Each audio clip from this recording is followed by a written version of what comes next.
Magneto, Marvel's mutant master of magnetism.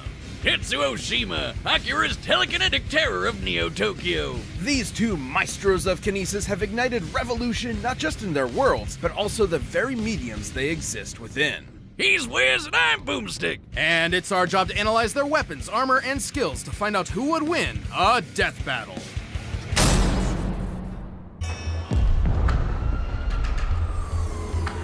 Even in Japan, they fail to recognize our superiority. Wrong country, Grandpa! You're in Akira turf now!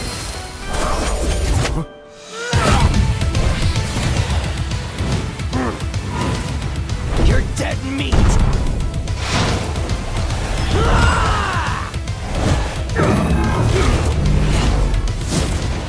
Impudent child! The hell are you calling child?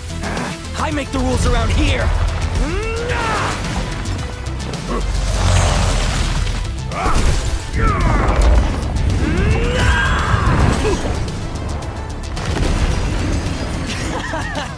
You're wasting my time.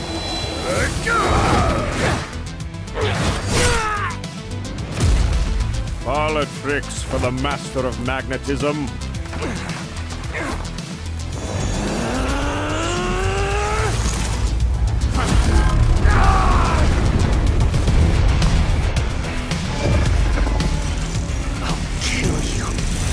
Kill you!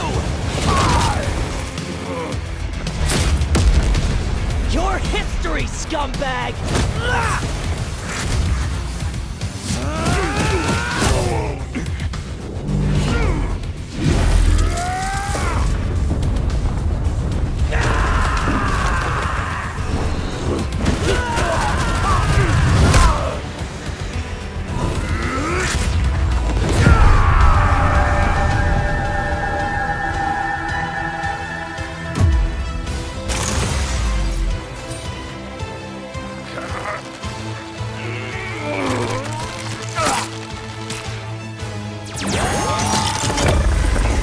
I believe I've had enough tantrums to last a lifetime.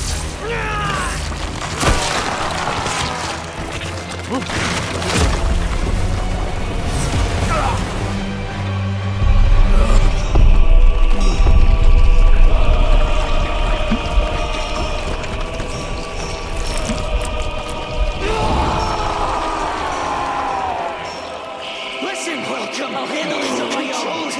Not weak! Die! Hurts. Help me.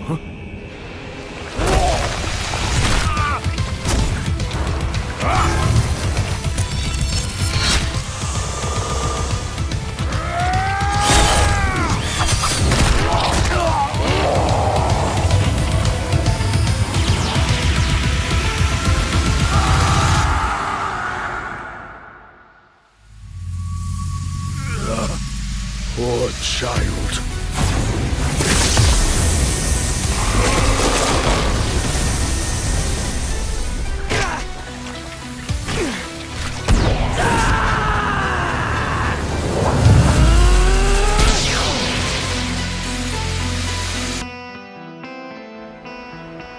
Thank you.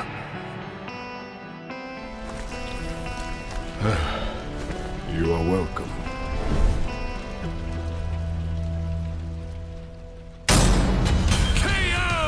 Tetsuo! Oh, God. I'm never doing that again. Tetsuo's esoteric telekinesis and other bizarre abilities certainly gave Magneto pause, but the Master of Magnetism had greater control over his foe.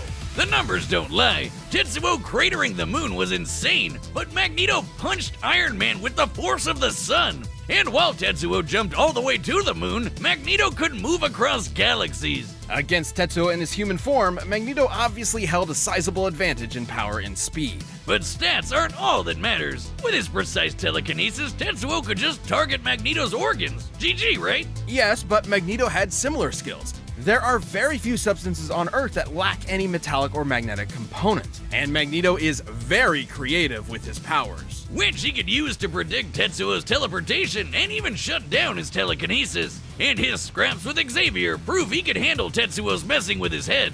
The biggest challenge for Magneto was when Tetsuo's gross mutated power came into play. Especially given how the detonations from this form were compared to that of a Big Bang. Although the authenticity of that observation is questionable. In truth, the Big Bang was a sudden expansion of matter on a universal scale, whereas Tetsuo's explosions are more akin to nuclear blasts, clearly intentional given the post-war symbolism of the Akira story. The whole creating an alternate universe bit wasn't even part of the original material, so we can't exactly call it canon. But let's just say the comparison wasn't superfluous. Let's say Tetsuo did in fact cause a Big Bang capable of creating or destroying an entire universe, alternate or otherwise. Turns out Magneto had the tools to stop that too. Helmet Head could overpower Hercules, who was strong enough to hold up the skies of Olympus, which is literally heaven and an alternate universe. This doesn't necessarily mean Magneto could easily destroy a universe with a snap of his fingers, but it does prove he can match a similar level of power. And context is everything. Tetsuo's Big Bang eruption specifically exhibited proton collapse, meaning its atomic structure was primarily an unstable mess of neutrons and electrons. And Magneto has detected and commanded unstable electrons before. This means Magneto had every means available to take control over this Big Bang.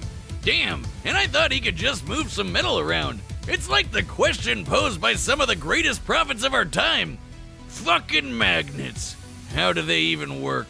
Magneto's astonishing power and intelligent control over all things magnetism triumphed in the end. Tetsuo pushed his luck, but didn't have the metal to pull off the win. The winner is Magneto.